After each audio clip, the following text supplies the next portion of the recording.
মাওলানা মুহাম্মদ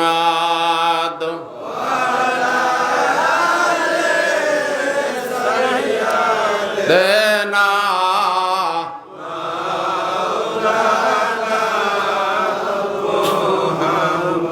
প্রাণের বাইরে আমার পীরের মতো আপন, পীরের মতো বন্ধু, পীরের মতো দরদি ববের বাড়িতে কেউ হয় না আর হবে না।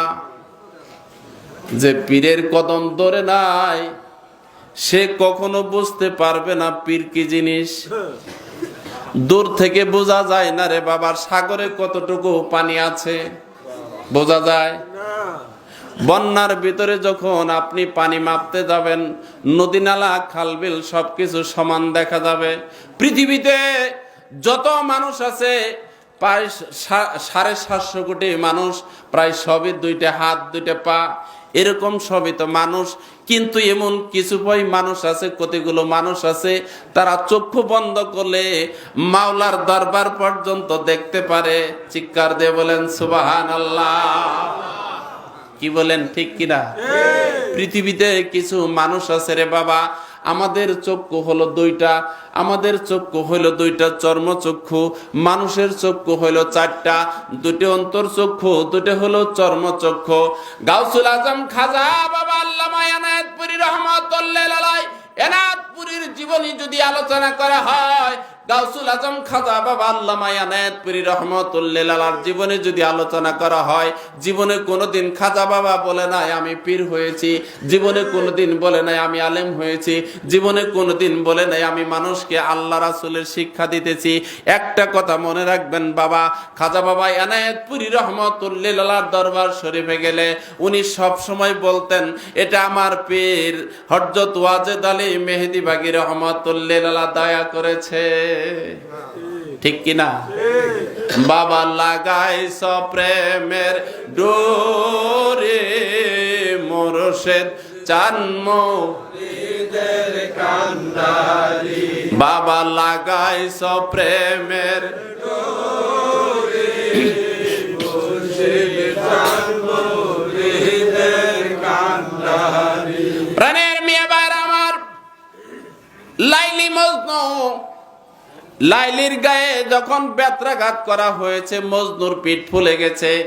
ইতিহাস সাক্ষী দেয়, মজনুর গায়ে যখন বেত্রাঘাত করা হয়েছে, মজনুর গায়ে যখন বেত্রাঘাত করা হয়েছে, লাইলির শরীরটা ফুলে গেছে। ও মা বোনেরা, মা বোনেরা, আল্লাহর হাবিবকে কতই মহাব্বত করতো, ভালোবাসতো। অনেক মা আছে, অনেক মা বোনেরা আছে খাজা বাবা এনায়েতপুরী রহমাতুল্লাহ আলাইহিকে কত ভালোবাসতো। মিয়া ভাইরা আমার, গাউসুল আজম খাজা বাবা আল্লামা এনায়েতপুরী রহমাতুল্লাহ আলাইহির এক ভক্ত মহিলা ছিল, তার নাম ছিল মহুয়া পাগলি। স্বামী তাকে তরিকে বিশ্বাস করে না, ওই মহিলা ঘরে জার জার করে কান্দে, কিন্তু মহিলাকে দেখতে পারে না। এমন ভাবে কিছু মার দিয়েছে, এমন ভাবে প্রহার করেছে, ওই মহিলার শরীরে জ্বর আসছে, শরীরের ভিতরে পচন রোগ ধরে গেছে, এমন শরীরে পচন রোগ ধরে গেছে, শরীরের ঘাও হয়ে গেছে, পচা রোগ ধরে গেছে, গায়ের ভিতরে পোকা দিয়েছে। মহিলা কান্দে আর কয়, স্বামী গো, আমার মনে হয় আমি বাঁচবো না, আমি বাঁচবো না। স্বামী গো, আপনি আমাকে ক্ষমা করে দিবেন, আপনি আমাকে মাফ করে দিবেন। স্বামী নিজের ঘর রেখে অন্য একটা ঘর তুলে দিয়েছে, শরীর থেকে দুর্গন্ধ আসে। স্বামী গো, এই দুর্গন্ধের কারণে আপনি আমার কাছে আসেন না। স্বামী গো, আপনাকে একটা কথা বলি, আপনি আমাকে মাফ করে দিবেন, আপনি আমাকে ক্ষমা করে দিবেন। আমার মনে হয় আমি বাঁচবো না। স্বামী গো, আমি উঠতে পারি না, নড়াচড়া করতে পারি না। স্বামী গো, আমার কলিজা ফেটে যাচ্ছে, পানির পিপাসার জন্য কলিজাটা ফেটে যাচ্ছে। স্বামী গো, 1 গ্লাস পানি দেন, এই পানিটা পান করে আমি জীবনের তরে ঘুমাইয়া যাই। নিষ্ঠুর স্বামী ডাক দিয়ে বলতেছে, বিবি রে, আজ তোকে আমি পানি দিব না, দিব না, তোর পীর খাজা এনায়েতপুরী এসে পানি দিয়ে যাবে। তুই না পীরকে সারা জীবন মহাব্বত করেছিস, ভালোবাসেছিস, আজকে দেখবো তোর পীর কেমন, তোর পীর এসে তোকে পানি দিয়ে যাবে। মহিলা ডাক দিয়ে কয়, স্বামী গো, আপনাকে পায়ে ধরে বলি, হাতে ধরে বলি, আপনি আমার পীরের নামে কোনো দুর্নাম করবেন না, কারণ আমার পীরের নামে দুর্নাম করলে আমার কলিজাই মানে না, আমার কলিজাই বরদাস্ত হয় না। স্বামী গো, আপনি আমাকে যা ইচ্ছে তাই বলেন, কোনো অসুবিধা নাই, কিন্তু আমার পীরের নামে কোনো দুর্নাম করবেন না। এই বলিয়া খাজা এনায়েতপুরীর দক্ষিণ দিক হইয়া ওই মহুয়া পাগলে জার জার করে কান্দে। খাজা এনায়েতপুরী গো, আজকে তোমার মহুয়া পাগলে পানির পিপাসার জন্য কলিজাটা ফেটে যাচ্ছে। বাবা এনায়েতপুরী গো, আজকে যদি এক গ্লাস পানি নিয়ে তুমি আসতা, আমার জীবনটা ধন্য হয়ে যাইতো, আমি পানি পান করতে পারতাম। খাজা এনায়েতপুরী মুরিদের কত দরদে পীর, বাবারে, প্রেম না করলে বোঝা যায় না। প্রাণের বাইরে আমার, এই বলিয়া কাঁদতে কাঁদতে মহা পাগলি ঘরের ভিতরে ঘুমাচ্ছেন। অল্প কিছুক্ষণের মধ্যে কে জানি দরজায় এসে দরজাটা খুলে একটা কাঁসার, আগের দিনের কাঁসার একটা গ্লাস ছিল, কাঁসার গ্লাসের ভিতরে এক গ্লাস পানি লইয়া মহুয়া পাগলির মাথায় হাত বুলাইয়া দেয়। মা, মা মহুয়া রে, তোমার পীর এনায়েতপুরী তোমার ঘরে হাজির হয়ে গেছে।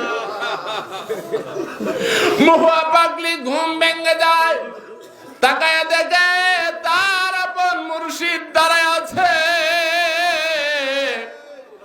পীর যদি আপন ঘরে আসে রে বাবা, সমস্ত জ্বালা যন্ত্রণা দূর হয়ে যায়। যে করিবে বাবার শরণ, আনর দে তার মরণ রে, যে কো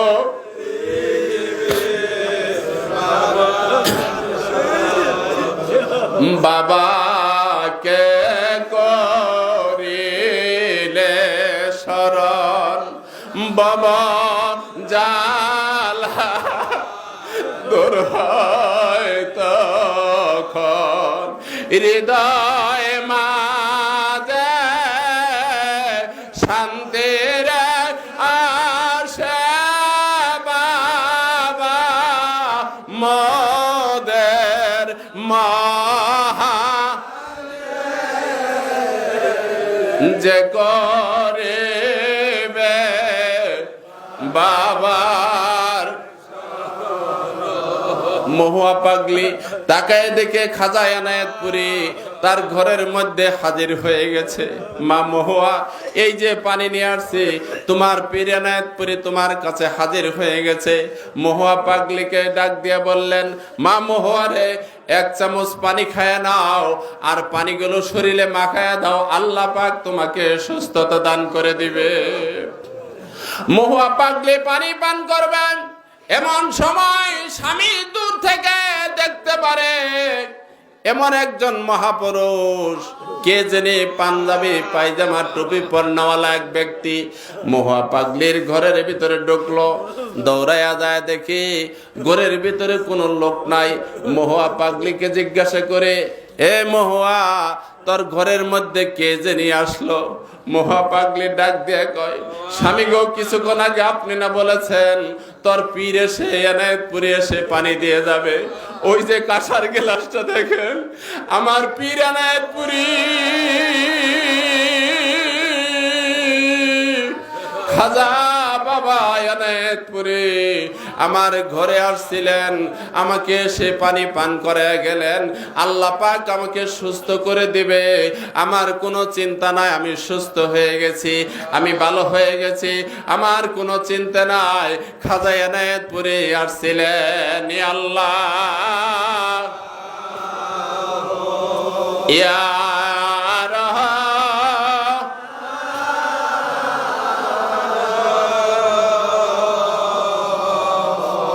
ইয়া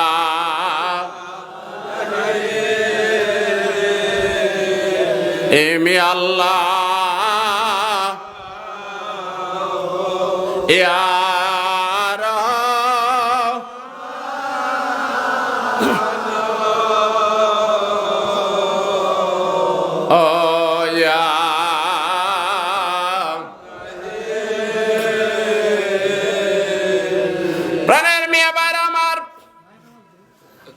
আল্লাহর হাবিব সাল্লাল্লাহু আলাইহি সাল্লাম খাজা এনায়েতপুরী রহমাতুল্লাহ আলাইহি আল্লাহর হাবিবকে ভালোবেসে যে গুণে গুণান্বিত হয়েছেন আপনারা জানেন।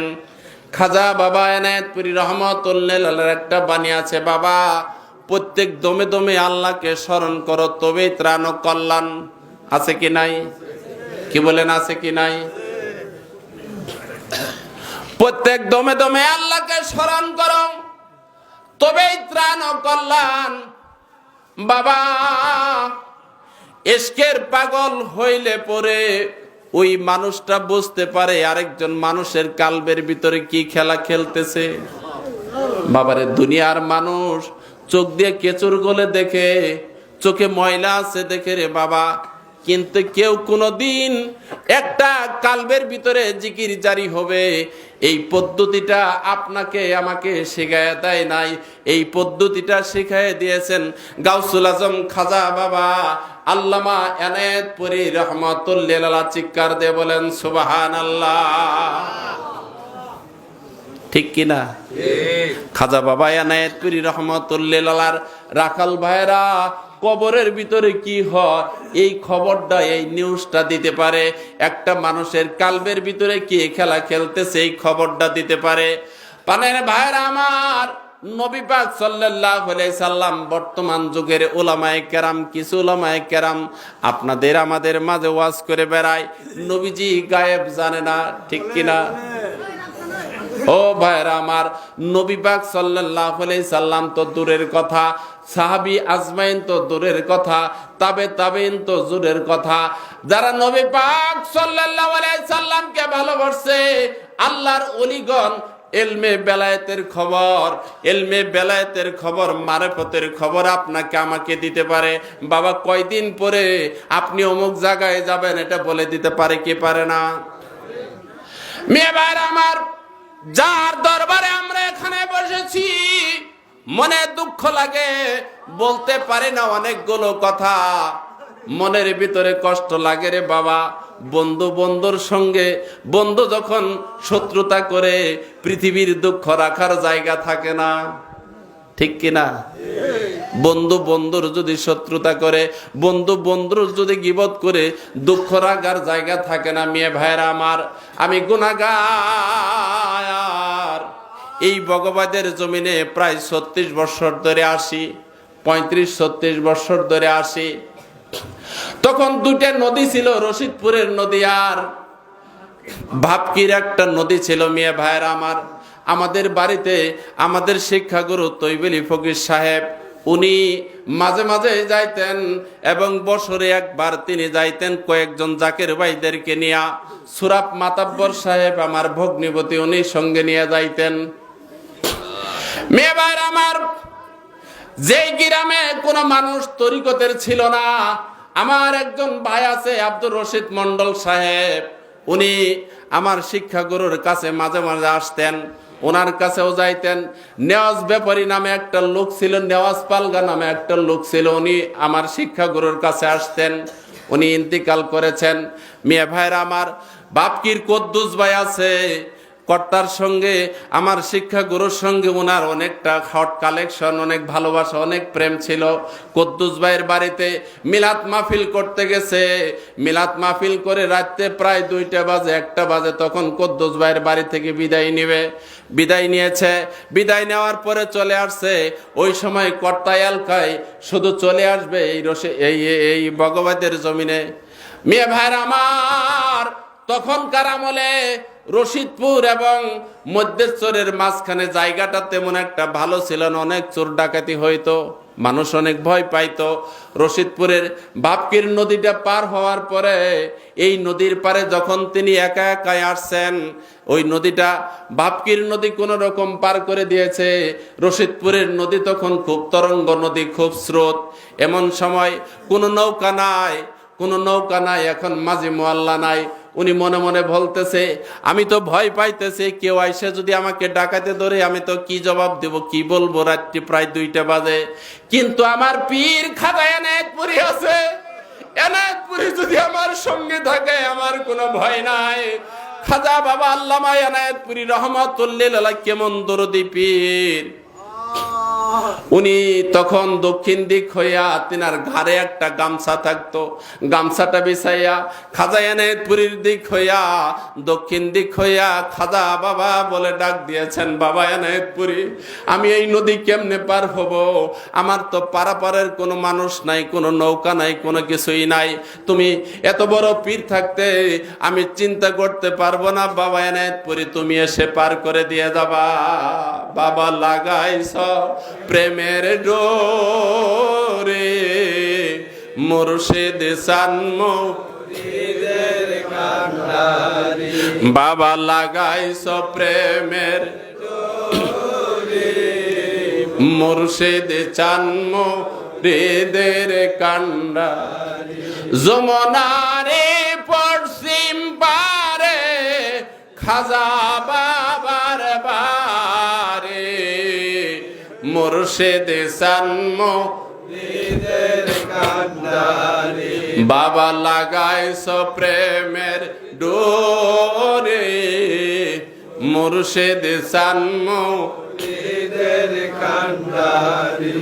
এবার আমার দক্ষিণ দিক হয়ে আর দিতে দেরি হয়, গাউসুল আজম খাজা বাবা আল্লামা এনায়েতপুরী রহমাতুল্লাহ আলাইহি কত বড় পীর, দক্ষিণ দিক থেকে একটা ছোট্ট ডিঙ্গি নৌকা নিয়ে কে জানি ঘাটে চাপায়া দেয়, ভাই আপনি কি ওই পারে যাবেন?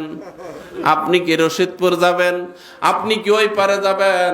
যে হ্যাঁ ভাই আমি তো ওই পারে যাওয়ার জন্য বসে আছি, যে আপনি তাড়াতাড়ি নৌকায় ওঠেন, আমি ওই পারে চলে যাব, আমি তাড়াতাড়ি ওই পারে চলে যাব, আমার জরুরি কাজ আছে। নৌকাতে উঠলেন, সেইখানে বসবেন, কিন্তু মাঝি নিষেধ করলো, ভাই আপনি এই পাশে আসবেন না, আপনি নৌকাতে চড়েন, আপনাকে তাড়াতাড়ি পার করে দেই। কিন্তু ফকির সাহেব তখন বললেন, ভাই আপনি কি ভাড়া নেবেন না? যে না ভাড়া নিব না। মনের ভিতরে দূর দূর করতেছে, নৌকাতে তুলে আমাকে আবার অন্য জায়গায় কোথায় নিয়ে যাবে নাকি। কিন্তু নৌকাতে ওঠার পরে নৌকার ভিতরে বৈঠে দিয়ে পানি বায়, কিন্তু সেলো মেশিনের চাইতেও নৌকা জোরে যায়। গাউসুল আজম খাজা বাবা আল্লামা এনায়েতপুরী মুরিদের কান্ডারি তাড়াতাড়ি রশিদপুর ঘাটে নৌকাটা লাগাইয়া দিয়া ডাক দিয়া কো, ভাই আপনি তাড়াতাড়ি নামেন, আমি অন্য জায়গায় চলে যাব। বললেন যে ভাই আপনি কি নৌকার ভাড়া নেবেন না? যে না আমি নৌকার ভাড়া নিব না, আপনি তাড়াতাড়ি নামেন, পিছন দিকে তাকাবেন না, আপনি খাজা এনায়েতপুরীর ভক্ত, আপনি খাজা এনায়েতপুরীর আশেক। তিনি লাফ দিয়ে নামার দেরি হয়, নৌকাটা 4-5 হাত দূরে যাইতে দেরি করে না, নৌকা তাড়াতাড়ি আবার দক্ষিণ দিকে চলে যায়। বাড়িতে আইসে তিনি শুয়ে পড়ছে, রহমতের সময় হয়ে গেছে, অল্প কিছুক্ষণ ঘুম আসছে, ঘুমের ঘরে স্বপ্নে দেখে খাজা বাবা এনায়েতপুরীরে এসে ওনাকে মাথায় হাত বোলায় ডাক দেয়, বাবা তৈবলি ফকির। এইভাবে পীরকে ডাক দিলে পীর উপস্থিত হয়ে যায়। বাবা আমি আসতে দেরি করেছি, পানিতে যে পীর থাকে খাজা খিজির আলাইহিস সালাম, বাবা তোমাকে সে পার করে দিয়ে গেছে। বাবা লাগাইছ প্রেমের ডোরে, মুর্শিদ সানমো হৃদের কান্ডারি, বাবা লাগাইছ মুর্শিদ সানমো হৃদের কান্ডারি। কালবের মাঝে খেয়াল করলে দেখা যায় বাবার বারে, মুর্শিদ চানমো হৃদের কান্ডারি, বাবা লাগাইছ মুর্শিদ চানমো হৃদের কান্ডারি। এবার আমার আল্লাহর ওলিরা কি জানে, মাঝে মধ্যে আমি বুটঘর দোকান করতাম, বেঞ্চে ওই খড়ির দোকানে এসে বসে থাকতাম। আমি যখন বেঞ্চে এসে বসে থাকতাম, মাঝে মধ্যে বলতো, মৌলভী সাহেব আপনি কি চিন্তা করতেছেন? কোনো চিন্তা নাই, আমার পীর খাজা এনায়েত পুরি আছে। আল্লাহুম্মা